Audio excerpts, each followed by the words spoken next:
இயேசு கிறிஸ்துவின் நாமத்தினாலே உங்கள் அனைவருக்கும் என்னுடைய தோத்திரங்கள்.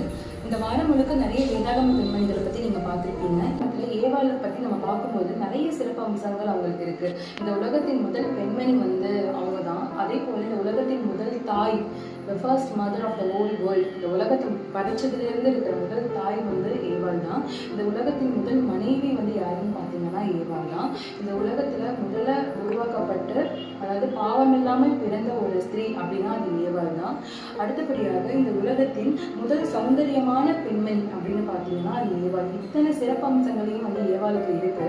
இன்னும் மாடர்னிஸ்டிக்காக நம்ம சொல்லணும்னா இந்த உலகத்தோட முதல் ட்ரெஸ் டிசைனரே ஏவாள் தான். ஏன்னா அவங்க தான் ஃபர்ஸ்ட் பர்சன் இந்த ட்ரெஸ்ஸை எப்படி போடணும்னு சொல்லி பார்த்தாங்கன்னு நம்ம பைபிளில் பார்த்தோம். ஆடைகள் அணிஞ்சுக்கிட்டாங்கன்னு.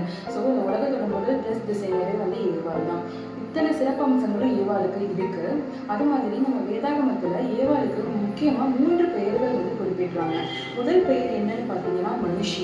ஆதியாகமம் 2ஆம் அதிகாரம் 23ஆம் வசனத்துல இவள் மனுஷரில் எடுக்கப்பட்டபடியால் மனுஷி எனப்படுவாள்.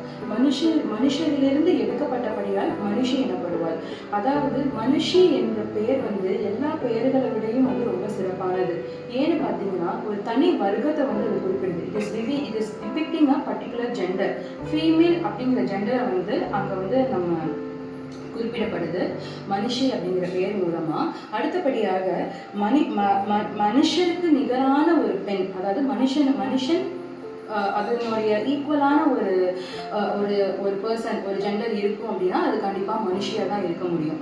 அப்போ மனுஷரிலிருந்து எடுக்கப்பட்டதால் அவங்க மனுஷி என்று முதல் முறையாக அழைக்கப்படுறாங்க. 2வது முறையாக பார்த்தீங்கன்னா ஏவாளுக்கு மனுஷர் அப்படிங்கிற பெயர் குறிப்பிடப்படுது.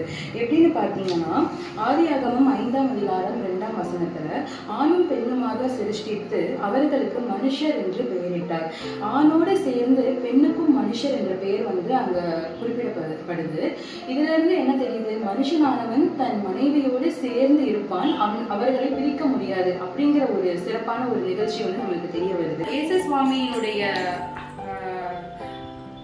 இன்ட்ரோடக்ஷன், அதாவது எப்படி புதிய ஏற்பாடுல வரப்போகுதுங்கிறதுக்கான தீர்க்க தரிசனம் முதல்ல பெற்ற பெண்மணி ஏவாள் தான்.